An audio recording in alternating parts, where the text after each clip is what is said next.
Please like, comment, share, and subscribe. Click the bell icon at the top of the page to get notified when I post a new video. Please give this video a thumbs up. Universal Channeling. Channeling the Conscious Universe.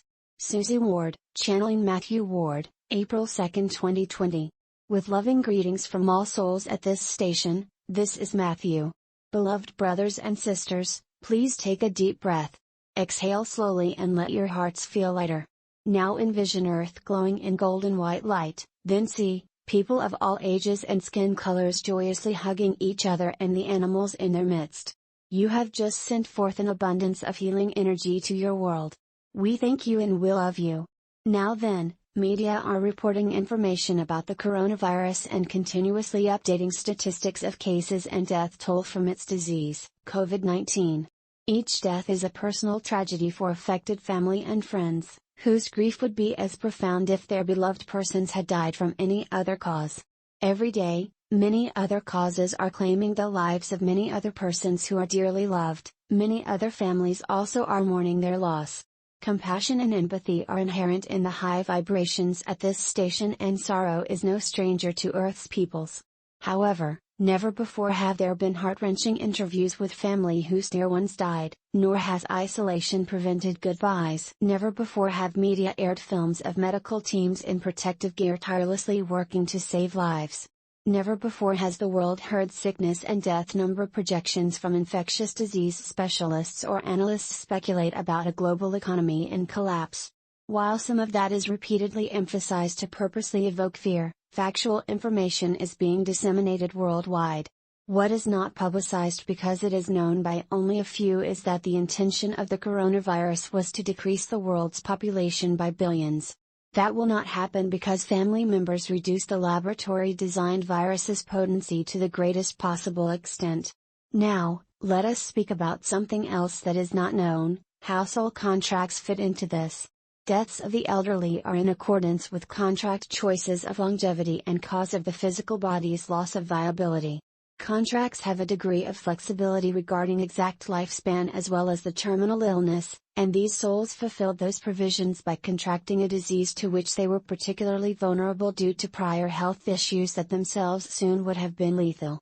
Some of the younger people who have succumbed also had fulfilled contract provisions, and others amended their contracts in conjunction with all others in the pre-birth agreement. In the latter cases, it was known at soul level that the persons could more effectively help the world from nirvana, where they can beam light to the planet more powerfully than they were in physical bodies. By no means does that imply that light being generated on Earth is weak. It is stronger, more intense, than ever before. The persons who chose to amend their contracts did so because it also was known at soul level that fear and depression had seriously dimmed their light.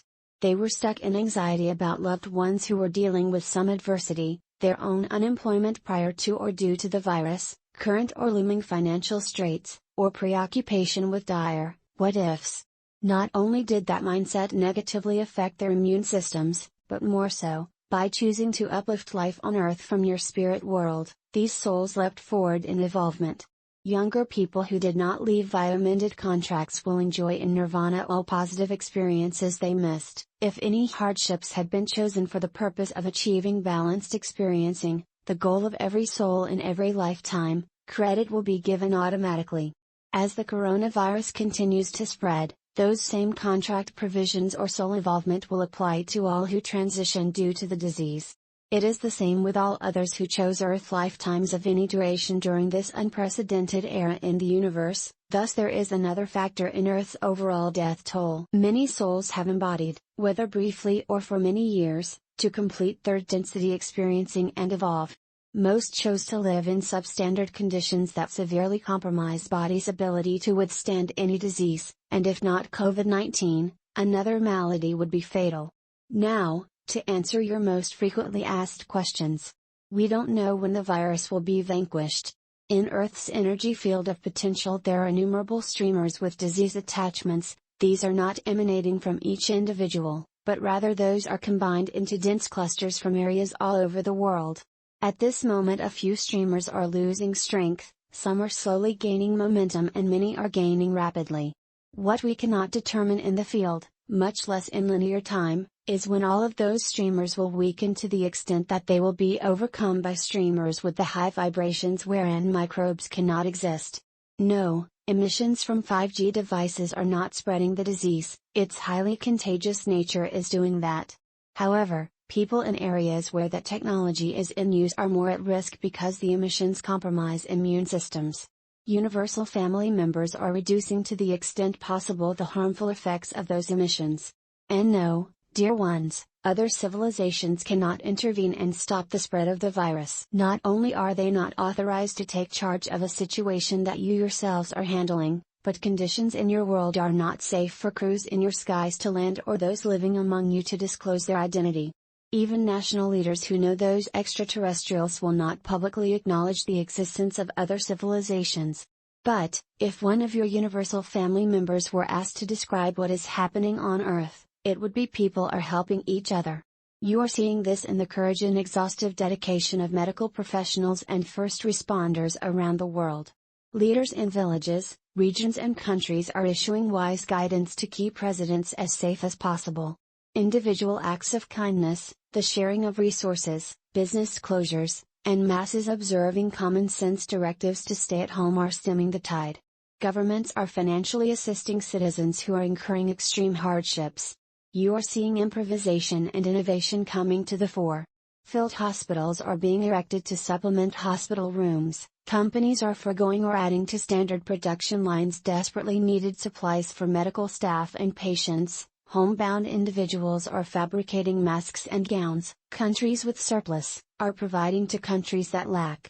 There are online studies for students whose schools are closed. Comedians are performing from their homes and concerts with musicians participating from their respective homes are being aired on television.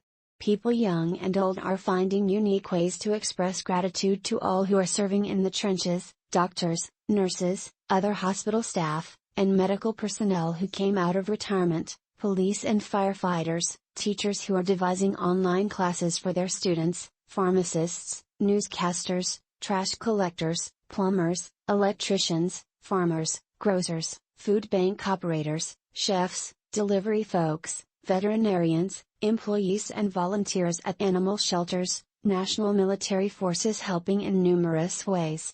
Others may have slipped our mind, but not the minds of all who are so very grateful for the services and stability those individuals are providing during these troubled times. Social distancing is offering the opportunity for parents and children to be together as well as time for introspection, meditation, prayer, and appreciation of the goodness and beauty in your world. It is so that anxiety, grief, confusion and finger-pointing are part of today's world too. But in far, far greater measure are optimism, hope, caring about and assisting others, and unified determination to keeping on, until this virus is conquered. Like the pathogen itself, unity of spirit doesn't differentiate as to national borders, gender, age, nationality, religion, ethnicity, sexual orientation, social or financial status, level of education, field of employment, philosophy, political ideology. This unified spirit, the countless acts of kindness, multitudinous methods of assistance and expressions of thankfulness are love in action. This is why the light on earth never has been brighter and why the aftermath of this pandemic will bring about the healing of society's deep wounds caused by rampant unjustness, deception, and divisiveness. Many speak about, when things return to normal. Normal will not return. Your world is destined to be, and will be dramatically different, incomparably better. It is not laws or money or technology that will make the difference, it is the will of the people, and the ranks of light workers have increased 10 million-fold. As an aside here, my mother would say gazillion-fold. Social, economic, religious, political and cultural separateness will give way to peaceful cooperation and mutual respect. Darkness in all of its diabolical forms will come to light and those who are responsible will be held accountable.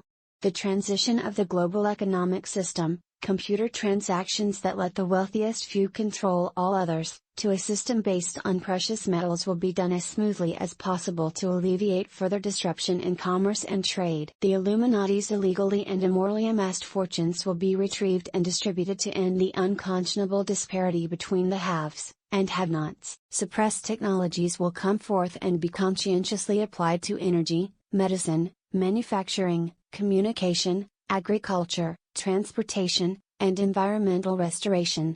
The dangers of vaccines and 5G emissions will be exposed, the former will be eliminated and devices using 5G will be redesigned so as to prevent harm to your health and the planet's. Many millions will be employed in rebuilding cities in ruin and replacing decaying infrastructure. What was intended to devastate the populace has instead resulted in a unified desire to create a better world. As efforts move forward in your concept of time, your mission in this lifetime already is triumphant. That glorious world you are helping Earth's people manifest is flourishing in the continuum. Beloved family, we honor and support you with the power of unconditional love. Love and peace. Suzanne Ward. Website, MatthewBooks.com. Email, Suzy@MatthewBooks.com.